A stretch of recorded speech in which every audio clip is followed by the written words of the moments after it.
Hey, supply chainers, wherever you are in the world, this is Sarah Barnes Humphrey with you today.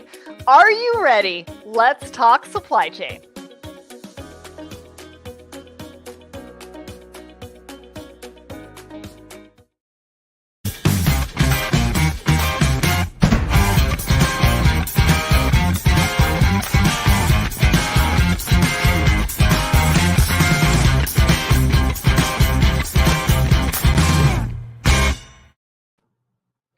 Good morning, everyone. It's Audrey Ross coming live from Toronto in Canada. We'll start off with mentioning that Emerge is proud to partner with Thoughts and Coffee to elevate our combined focus on empowering and growing meaningful relationships in the freight industry. The first and only freight-specific RFP platform, Emerge is reinventing freight procurement by offering solutions that enhance the spot and contract procurement process, enabling shippers to make the most strategic decisions possible, saving invaluable time and enhancing productivity. Learn more at www.emergemarket.com/thoughtsandcoffee. So thanks everyone for tuning in today. Audrey Ross, I'm a import and export compliance manager at Orchard Custom Beauty, which some of you know. So we specialize in beauty tools, bath accessories, and cosmetics. And we ship worldwide between about, I think it'll be 17 countries by the end of the week. We're always sort of expanding what we're doing and what we're looking into. So we're happy to have you here today. We've got a lot of hot topics and a very special guest who I will bring up shortly. Well, let's go over some of what's happening in Let's Talk Supply Chain. So our friend Sarah is, of course, at IANA in Long Beach. So I'm covering in today and hosting. So there she is, enjoying that Long Beach weather, which looks always blue skies in California. So our first we've got that went out was episode 289 of the podcast, which is with Estes Forwarding Worldwide. So I think most of us just call them Estes, so it's easier. So this is about achieving control, capacity, and care. And Sarah spoke with Michael Campese, the Senior Vice President of Sales and Marketing. And they were talking about the company, what they do, the rising focus on home delivery, moving from fixed to flexible, and why everyone needs to be thinking about capacity in this market. So that's a great episode that you want to tune into. The next thing to mention is episode 290, which is this new series with Sifted. So this episode is the shipper's crystal ball. So they get into that discussion around sort of how we can forecast and what we're looking into. So that's a new series that you want to tune into with Sifted. What else was I supposed to tell you about? So we've got the upcoming events, which I mentioned. So Sarah's at IANA. And then, of course, everyone's very excited about Procurement Foundry has their annual conference, Forge, Engage, which is November 2nd and 3rd. It is live in person in Las Vegas. And, of course, Michael Kaju and Claire Barnes and that team is putting on, their virtual events have been, just top level. So I can't even imagine the FOMO I will have when I'm not in Las Vegas attending this one. So I'm looking forward to everyone's details. And of course, we've got Manifest coming up in January, also in Vegas. So if everybody wants to get a trip, for that warm weather, you can register for that one as well. So Let's Talk Supply Chain. I'll be at Manifest. All right. And then, we have the usual slate of shows. AJ's kind of running through it for us. So we've got the Mercado show. We've got, coming in hot with Abby Baird. We've got No Bullshipping with Hope White. We've got LogTech Live with Eric Johnson, of course, and that's now twice a month. And then we've got Dishi Shvergola giving us the details on sort of action items and a lot of I love tuning into this one because you do get a lot of innovative insights on sort of what's new in the digital space and what works well for integration and timing. So lots of great stuff on. Good morning to everyone. Good evening. Good afternoon. I see a lot of people tuning in and telling me where they're from, which is wonderful. So yeah, let's bring up our special guest, Demo Perez, who is joining us from Panama. Welcome, Demo. Thanks for joining me today. Hey, Audrey. Good morning, everyone. This is Demo from Panama City. Very happy to be here. Yay. So tell us a little bit about, what you're interested in, what you're up to these days, what's going on. Yeah, having over 25 years on the industry now, I'm leading a company, IPL Group. We are a regional 3PL company specialized on regional distribution and order fulfillment, Okay. servicing mainly global companies that want to grow their business in Latin America out of Panama. Right. Right. Awesome. Awesome. So we've got a lot going on today, so we're going to kind of dive in. So we've got sort of looming ahead of us is this sort of rail strike in the U.S. I think we've had this chatter sort of the last few months of what's going to happen with the ILWU union discussions, sort of on the West Coast. Those this sort of ever present potential labor issue, and then we've sort of come through the summer. I think a lot of people shifted their goods through Panama or through Suez around to New York and that East Coast area, Norfolk and that. And then, so it seemed to lighten up what was happening in the West Coast. And then now we have this sort of Norfolk rail strike that seems like it's going to affect sort of the interior of the U.S. So that transportation between the interior. What are your thoughts on that? Well, you first have all the problems or the issues on the San Pedro Bay and then on the LA Long Beach ports, and now we have this. So supply chains in the U.S. Are in trouble if this happen. I think will happen based on the news. So resilience is always the word, right? So other ways to how to move that, it's not easy, but again, Panama and Suez Canal have been a way to move goods heading to the East Coast and the East Coast ports. We learned that this year some East Coast ports have been also congested because of that volume, ships avoiding the other side. So many challenges coming. I think we, as supply chain executives, we need to be more creative in looking for ways to alternative routes, just to try to put those products on the hands of the end customer, and that's, I think, the main goal right now. Issues will be every day, but I insist.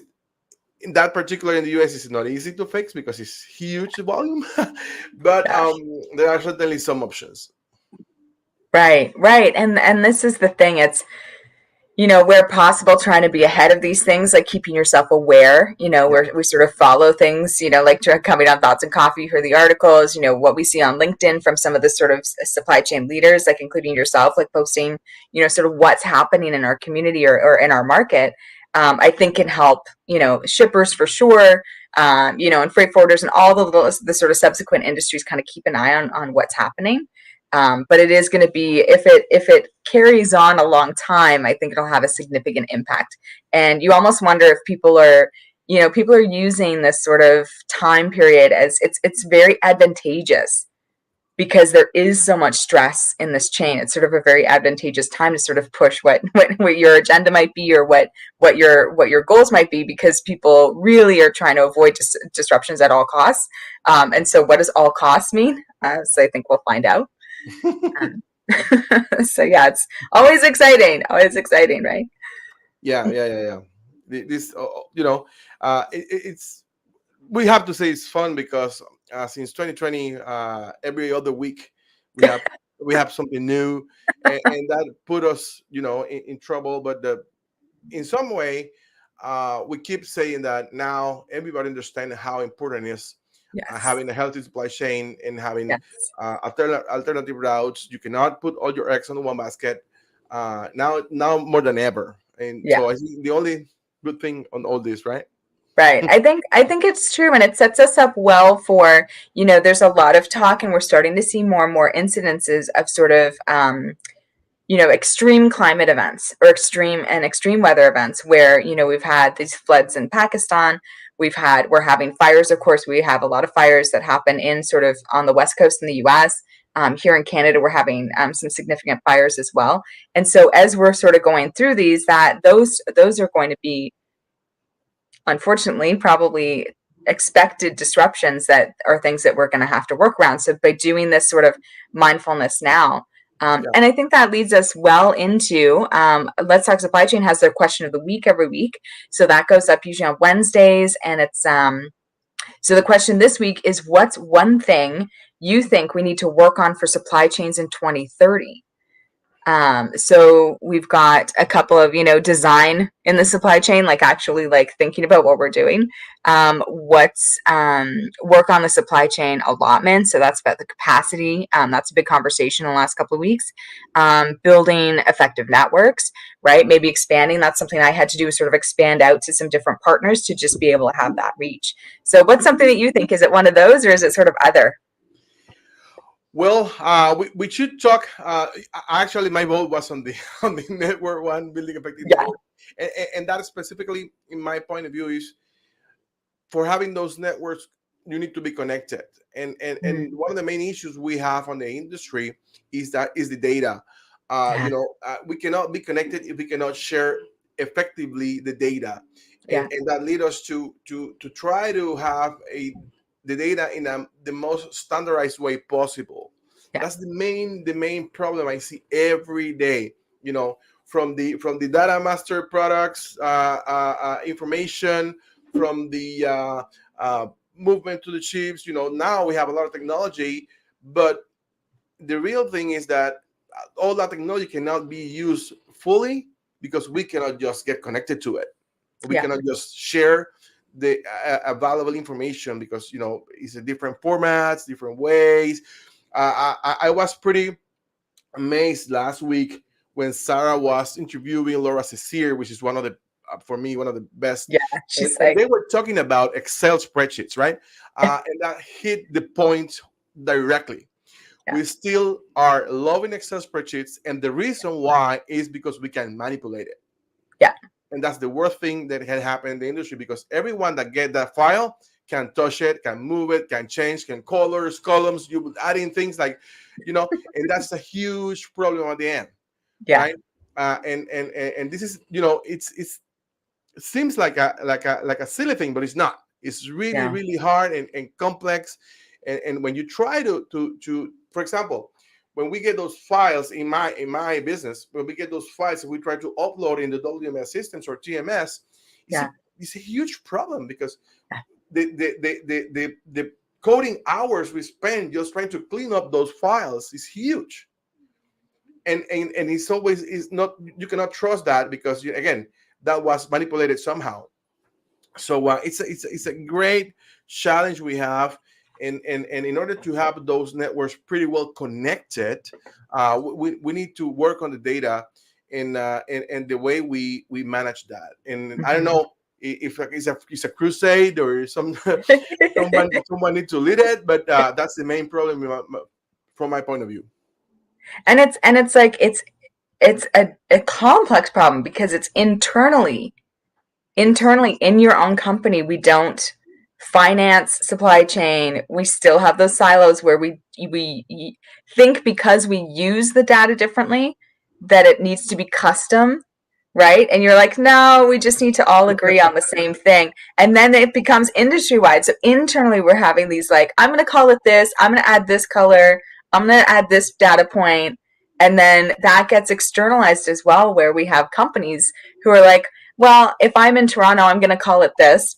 And if you're in Panama, you're going to call it that. And so then we run into, again, these globalized issues where, there might be a cultural context or a wording that you use in Canada or in the UK or in Zimbabwe that it's like everybody else, it's like, what is this? And it's like, everybody in Zimbabwe might know, everybody in the UK might know, but no one else knows. Yes. And that seems to be very common too. Like I've at the more countries I start to work in, the more you see, like, they all use this word and it clearly means this, but like I've never heard of it, right?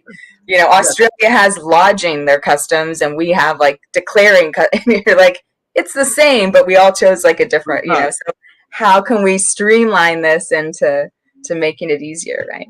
Yeah. Probably we need to initiate that movement, Audrey. Let's talk about that. What? I love that everybody has these, these different experiences, these like hundreds of years histories around their shipping and supply chain, but also like let's tighten up some of this language here. You know what? I was in a conversation with a great friend, a professor from the Netherlands, and he was making a lecture in I think it was in Pakistan, Yeah. and he was talking about that and exactly what you said, right? They seems to he was explaining, everybody seems to understand. He was explaining in his view. He talks Spanish or the English, but of course not the local language. And they have a translator, and the translator was interpreting everything different as he was trying to explain it. So, Oh yeah. but it's data, but at the end, culture affects that, right? Yeah. So we need to work on that in the future if we want to Yeah. have Yeah. a really well connected network. Standardized terms. Yeah. Well, let's talk. Let's keep on. Let's talk a little bit about Panama. Let's see. One of our articles today is about how climate change is threatening Panama and the global maritime trade. So we mentioned sort of climate events a little bit earlier. So tell us, what's the scene? What's happening in Panama?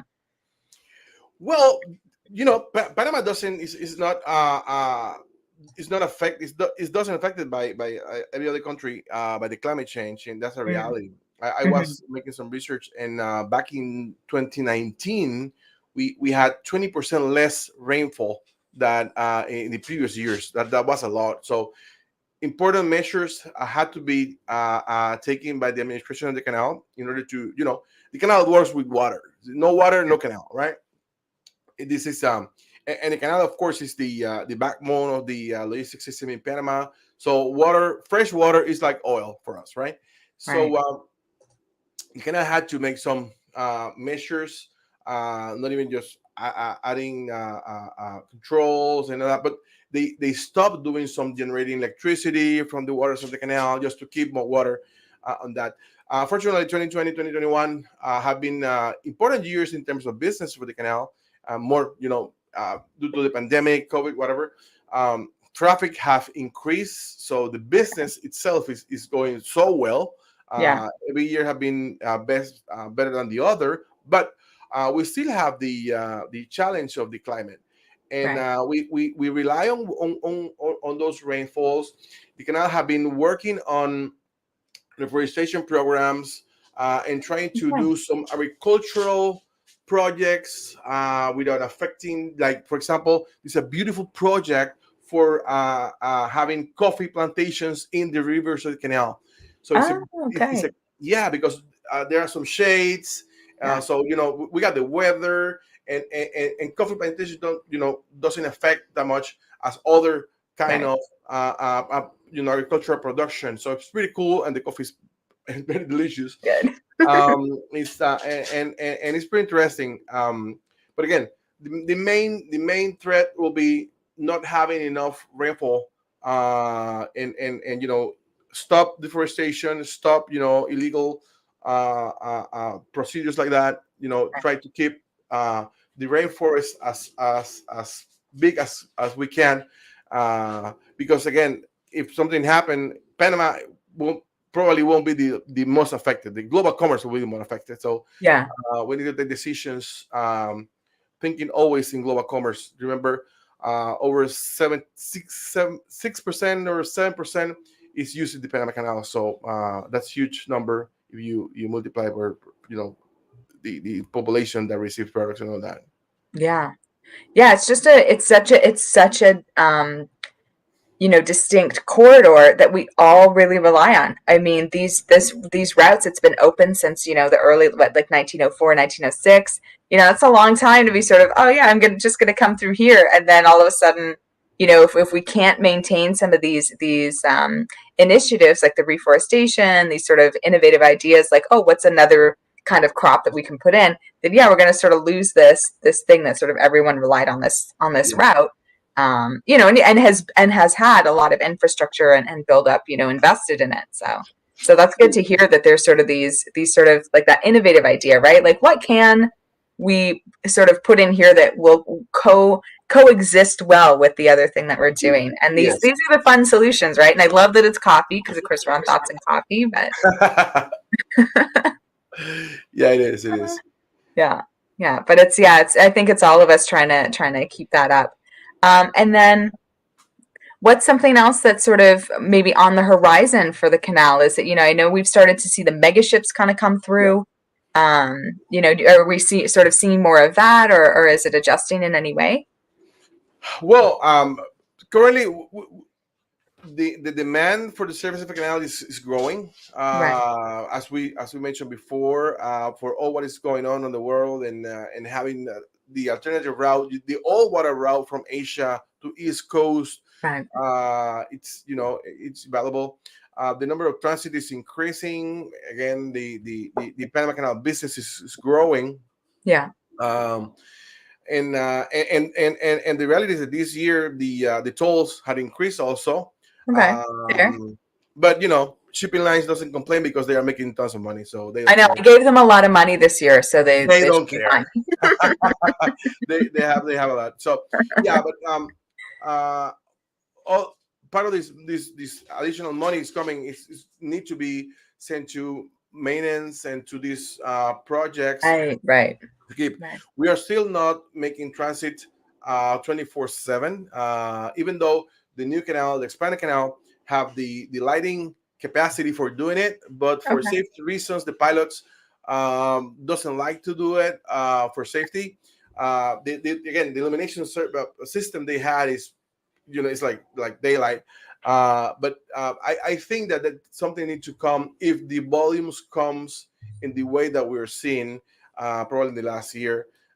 If they need to rethink how they need to have more services coming, Right.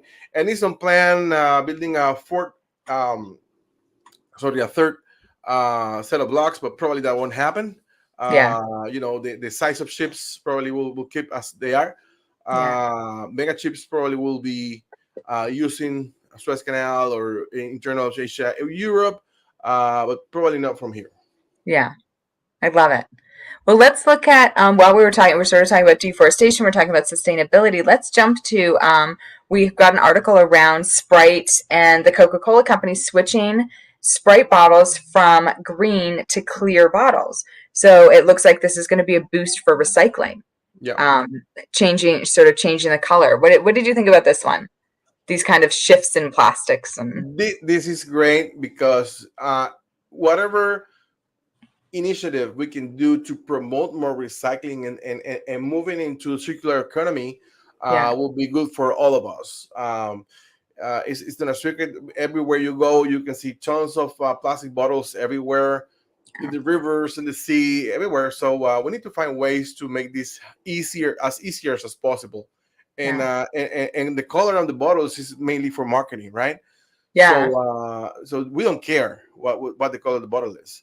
no, And so this is a really, really great initiative, and hope other companies move towards that too, eliminating those colored bottles to promote that. The mhm, R-PET concept, I learned it in this article because I never heard about it before. It's beautiful. R-PET. And that is great. And hopefully we that can come down to Latin America or Asia, because right now it's just in the US. But yeah. there's a lot of initiatives for that in all over the continents that need to be taken to take that plastics out of the oceans. Yeah. And this is a great initiative. Well, and you said you were in Dominican and you saw that ocean initiative, that boat. It was like this, I think it was some kid who The kind of come up with the concept. So it was like cleaning out all of this sort of kind of plastic waste that's in the ocean. it's called the Ocean Cleanup, Yeah. and it's a great initiative. And I saw it live on a river in the middle of Santo Domingo. They have a boat there, which is just in the river collecting all the trash, but mainly it's plastic. Yeah. I saw a teddy bear, but it's mainly plastic. But it's beautiful because how they started, it was a startup. They are now growing a lot, and now they are making a new robotic ship, Oh, which is easier to be, to keep working every all day.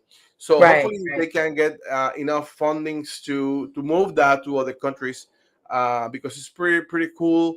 And cleaning up again the rivers and the seas is it's a job for all of us in the world. Yeah. And I think too, but what you mentioned, this new, like, companies that go into these developments on the rPET plastic.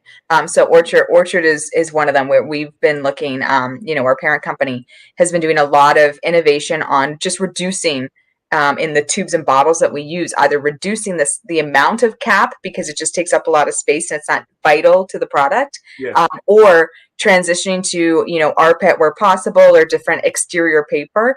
So it's up to us, like, as companies, to sort of make these changes here, sort of at the beginning of the product, so that it can have a longer life cycle, and then we can prevent these things from ending up sort of in the ocean, in the waterways, and having this ocean cleanup have to do all this work.